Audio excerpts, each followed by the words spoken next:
আমি দুলৰী চন্দ্ৰৰ বিষয়ে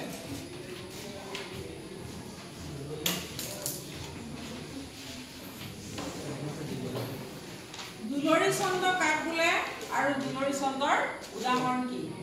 দুলৰী চন্দ্ৰ কাক বোলে আহিব 1 নম্বৰ আৰু ইফালে উদাহৰণটো আহিব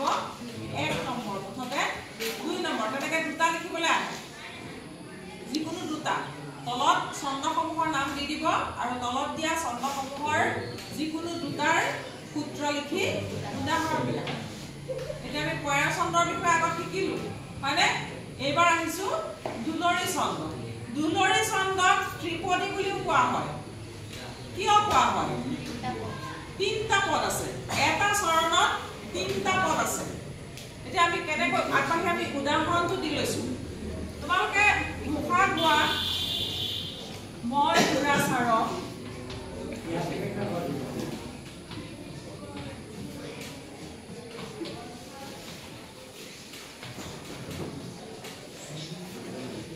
কেৱলে তোমাৰ আৰু তলত কি লিখিম অপৰাধী নাৰায়ণ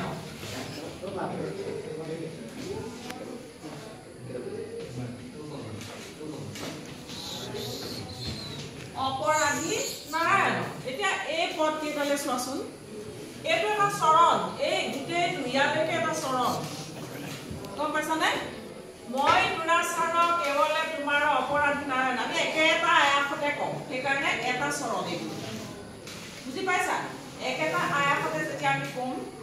পদসমূহ তেতিয়া এটা চৰণ হয় গতিকে মই দুৰাচাৰ কেৱলে তোমাৰ অপৰাধী নাৰায়ণ এতিয়া ইয়াত চোৱা এইটো এটা পৰ্ব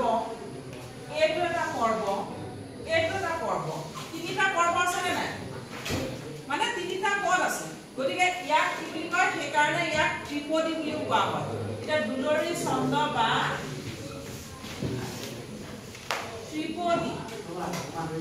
ত্ৰিপদী মানে হৈছে তিনি হয় নহয় ত্ৰি মানে তিনিটা পদৰ সমষ্টি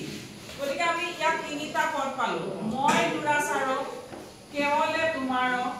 অপৰাধী নাৰায়ণ এতিয়া আমি ইয়াৰ এই অক্ষৰবিলাক মাত্ৰাবিলাক আমি চাম মাত্ৰা কিমান কিমান আছে প্ৰতিটো পৰ্বত মই দুৰাচাৰ কেইটা চাৰিটা কেইটা হ'ল ছটা এটা পৰ্বত আমি ছটা পালো পিছৰটোলে চোৱা কেৱলে তিনটা তোমাৰ তিনটা ছটা পালো হয়নে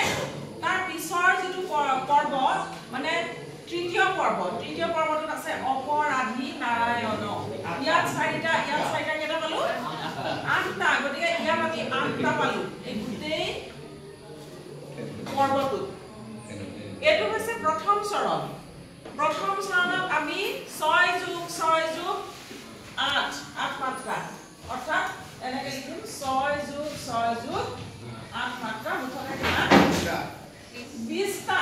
হয় নে নহয় পিছৰ চৰণটো আমি সম্পূৰ্ণ কৰিব লাগিব স্তৱকটো গতিকে পিছৰ চৰণটোত কি আছে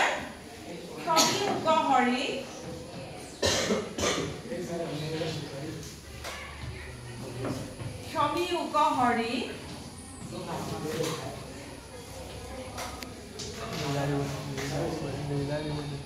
লৈও দাস কৰি সখিলো হেৰা শৰণ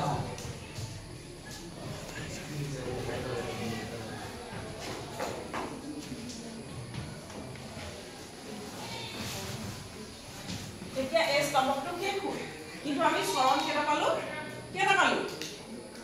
দুটা হয় নহয় এইখিনিলৈকে এটা চৰণ আৰু এইখিনিলৈকে এটা চৰণ গতিকে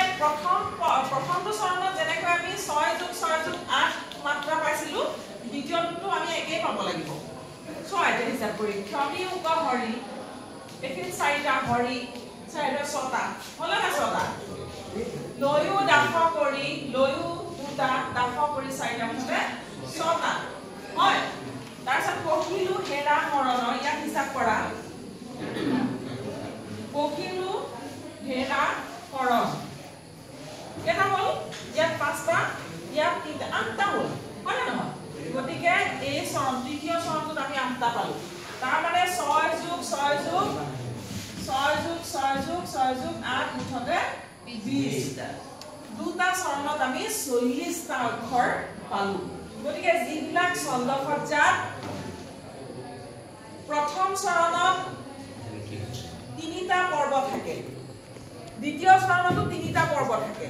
আৰু প্ৰতিটো পৰ্বত প্ৰথম চৰণৰ